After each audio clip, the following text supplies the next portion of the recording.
নতুন করে কি মুখ্যমন্ত্রী মমতা বন্দ্যোপাধ্যায় ইতিহাস তৈরি করছেন, যে ইতিহাস তার মাধ্যমে জানতে পারবে আগামী প্রজন্ম।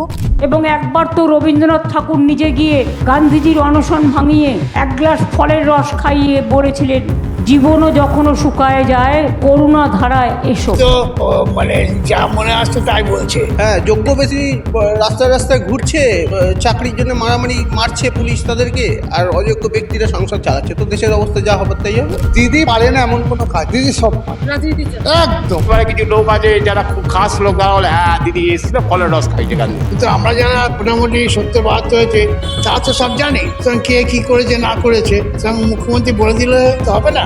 সেটা প্রশাসন, ঠিক প্রশাসন কে থাকবে না থাকবে এটা মানুষকে চিন্তা করতে হবে, মানুষকে সেই অনুযায়ী ভোট বাক্সে রিফ্লেক্ট করতে হবে, তবেই গিয়ে পরিবর্তন।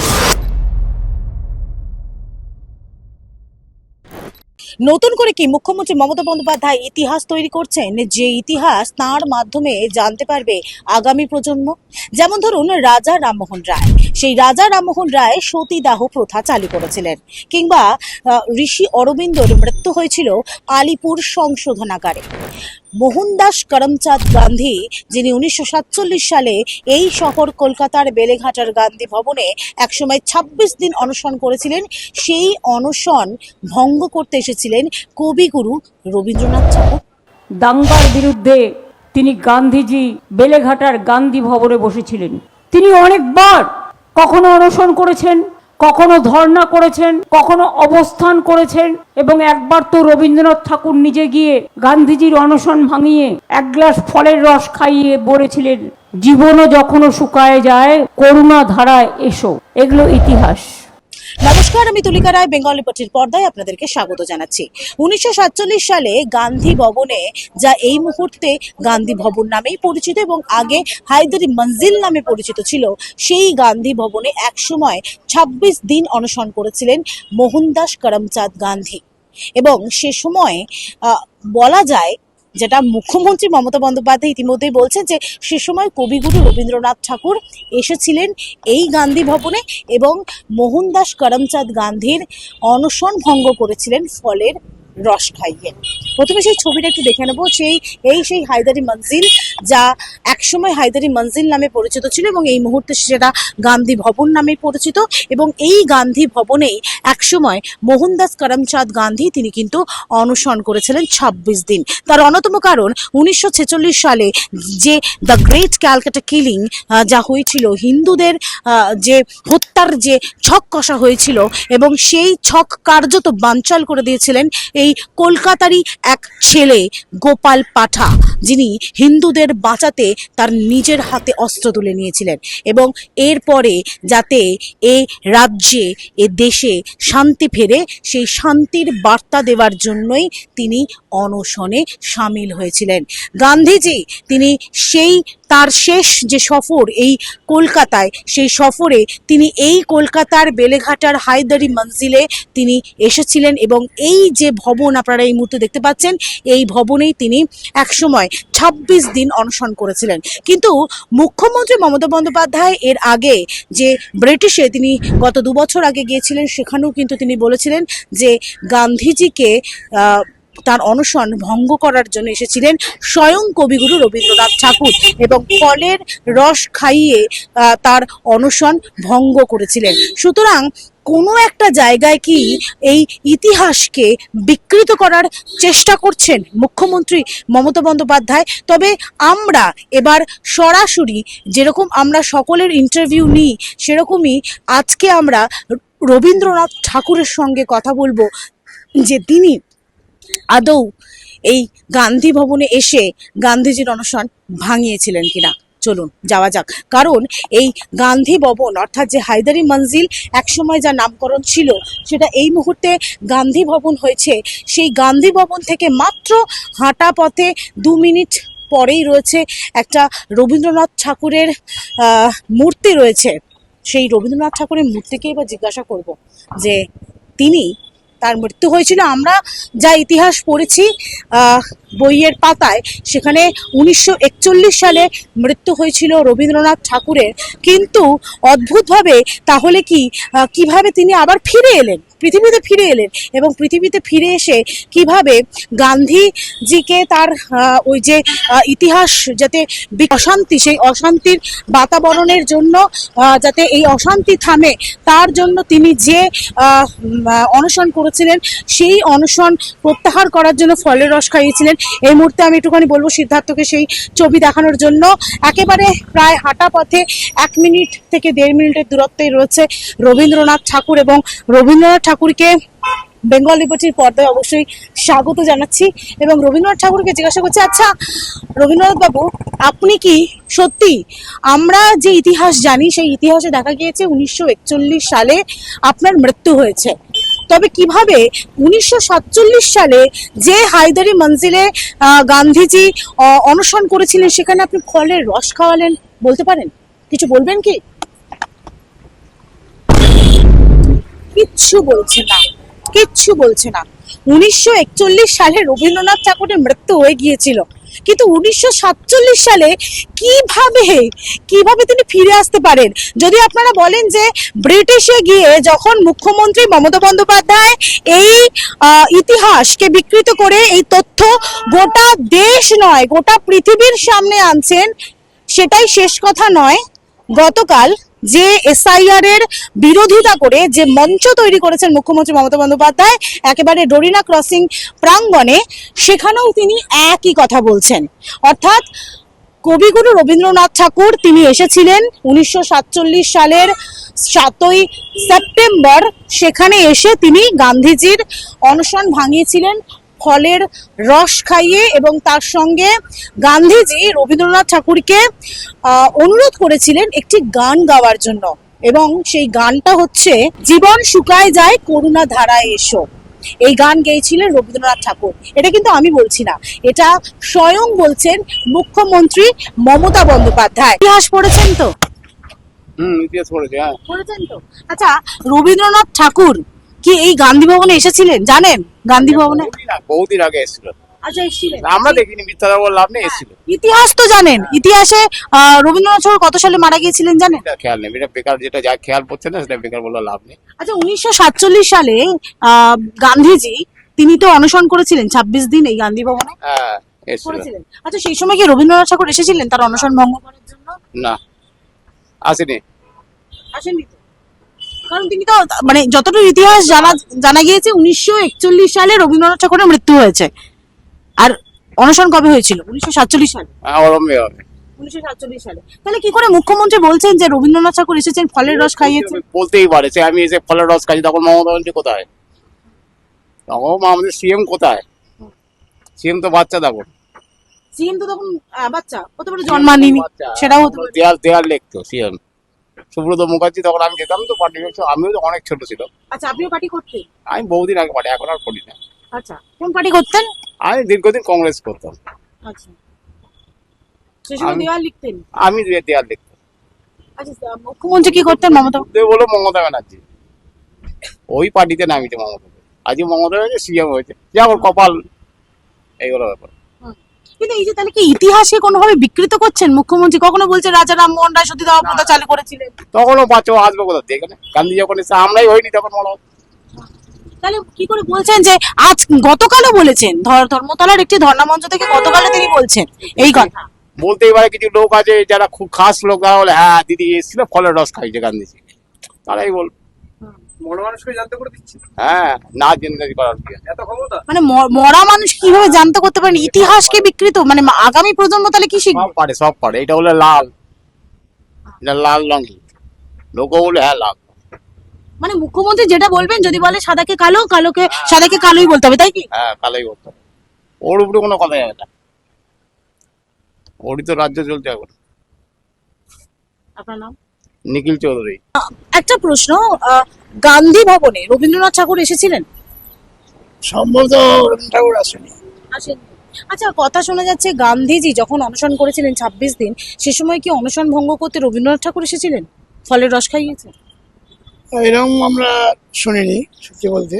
উনি গান্ধী, মহাত্মা গান্ধী এসেছিল, কিন্তু রবীন্দ্রনাথ তাকে অনশন ভঙ্গ করার জন্য এসেছিল সেটা আমরা নট শিওর।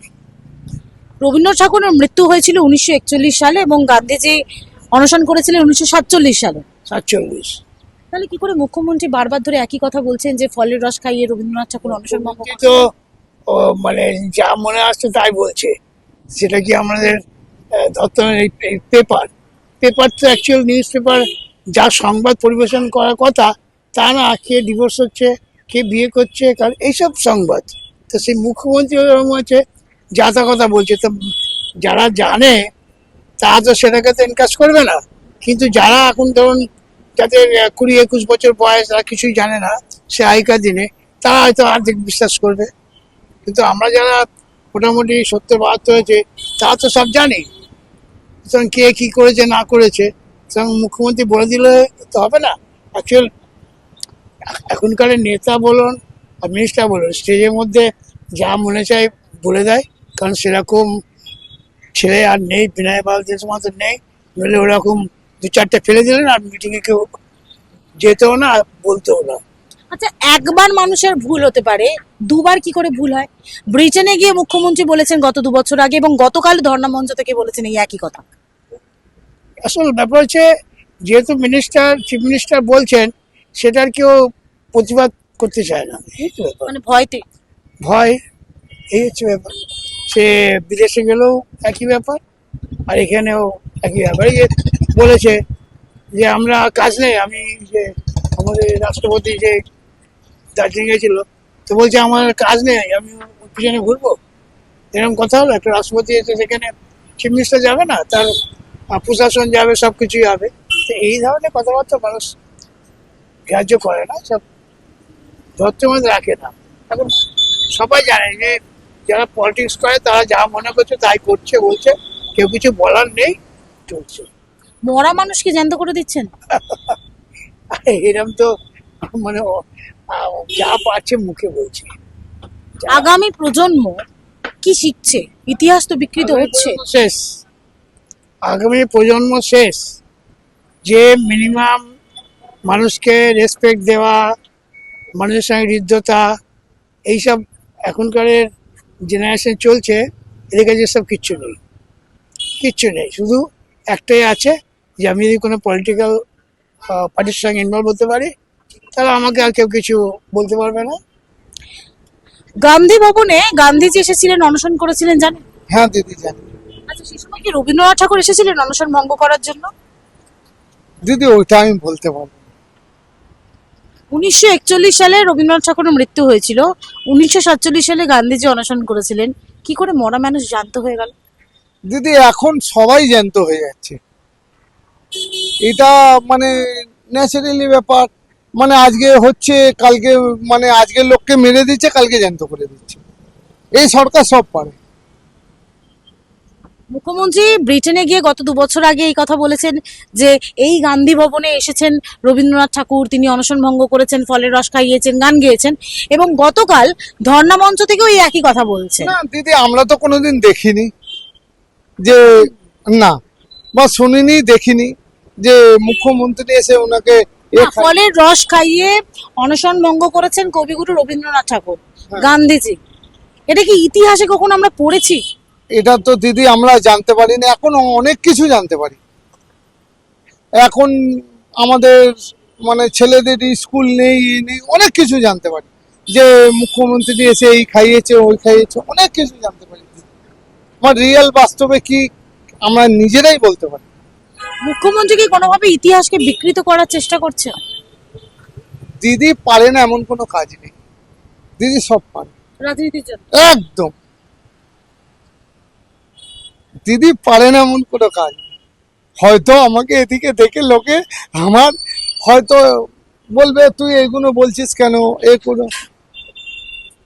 এটা ন্যাচারালি। আমার নাম দিদি প্রদীপ সিং। গান্ধী ভবন, এই গান্ধী ভবনে তো একসময় গান্ধীজি এসেছিলেন অনশন করতেন, সেটা জানেন? সে তো বহু পূর্বে, মানে স্বাধীনতার আগে হ্যাঁ। বলতে গেলে। হ্যাঁ, গান্ধী ভবন তো ভেতরের দিকে আমাদের এখানে বহুদিন ধরেই মানে এটা সংরক্ষিত রয়েছে।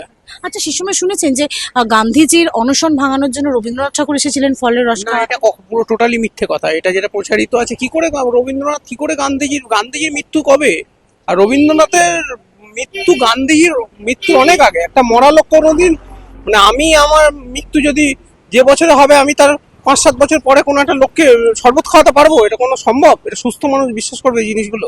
কিন্তু মুখ্যমন্ত্রী বারবার ধরে দাবি করছেন, ব্রিটেনে তিনি বলেছেন গত 2 বছর আগে। পড়াশোনার অভাব আছে। মুখ্যমন্ত্রী বলে ব্যাপারটা না, যে কেউ মুখ্যমন্ত্রী বা প্রধানমন্ত্রী বা যে কেউ মন্ত্রিত্ব পদে যেতে পারে, কিন্তু তার স্ট্যান্ডার্ড অফ নলেজ দেখতে হবে। তাহলে সেটা ইতিহাস তো বিকৃত তিনি করছেন। ইতিহাস বিকৃত অনেকেই করছে।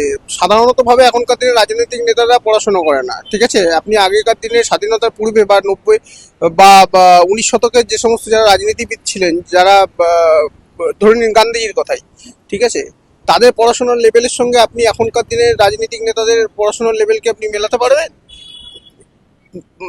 সাধারণ কোনো কনসেপ্টই নেই, ভুলভাল কথা বলে, বিভিন্ন ক্ষেত্রে বলে। আপনার কেন্দ্রের প্রধানমন্ত্রী সময় যিনি নরেন্দ্র মোদী, তিনি কখনো বিকৃত করে নাম বলছেন, কখনো মুখ্যমন্ত্রী নাম বলছেন। তো সমাজের তো এই তলানিতে অবস্থা রেখেছে। এগুলো সবচেয়ে ভাবার বিষয় যে আমরা কাদেরকে ভোট দিচ্ছি কিংবা না দিচ্ছি। হ্যাঁ, যোগ্য ব্যক্তি রাস্তায় রাস্তায় ঘুরছে, চাকরির জন্য মারামারি মারছে পুলিশ তাদেরকে, আর অযোগ্য ব্যক্তিরা সংসদ চালাচ্ছে। তো দেশের অবস্থা যা হবার তাই হবে। রাজা শুধুমাত্র একবার বিকৃত নয়, 2বার বিকৃত করেছেন, বহুবার বিকৃত এবং তার করেছেন। সঙ্গে রাজা রামমোহন রায় বহুবার বিকৃত হয়েছে এবং বহুবার এমন এমন কথা বলেছেন যেগুলো ইতিহাস সমর্থিত নয়, যে ঘটনাগুলো ঘটেইনি কোনোদিন। উনি দাবি করে তো নিজেকে মানে আকৃষ্ট করার। এটা একটা স্ট্র্যাটেজি হয়ে দাঁড়িয়েছে। মানে একটা এখনকার দিনে জনগণ বা জনতা এগুলোকেই বেশি পছন্দ করে। তারা তো বেশি মানে ইলাবোরেটের দিকে যায় না, বা ঘটনাগুলো তো মানে যাচাই করার দিকে যায় না। শোনে, প্রতিক্রিয়া দেয়, আবার অন্য কোনো দল, রাজনৈতিক দল, তারা আবার উল্টো প্রতিক্রিয়া দেবে। তারা যখন ভুল করবে এরা তখন সেটা নিয়ে করবে। এই কাদা ছোড়াছুড়ি সিস্টেমটা চলে এসছে এখন বর্তমান জায়গায় দাঁড়িয়ে। কাদা ছোড়াছুড়ি সিস্টেমটা চলে এসছে। এগুলোকে প্রাধান্য ভোটাররাও দিচ্ছে, সাধারণ মানুষও দিচ্ছে। সাধারণ মানুষ তো এই পরিবর্তনগুলো করছে না। সাধারণ মানুষ যেখানে অধিকার প্রয়োগ করার, ভোট দিয়ে পরিবর্তন করা, সে জায়গায় তারা ভয় পাচ্ছে, লড়তে ভয় পাচ্ছে। রাজনৈতিক দলগুলো দাপাদাপি আরম্ভ হয়েছে। যা হবার তাই হচ্ছে। একাধিকবার ভুল বলেছে।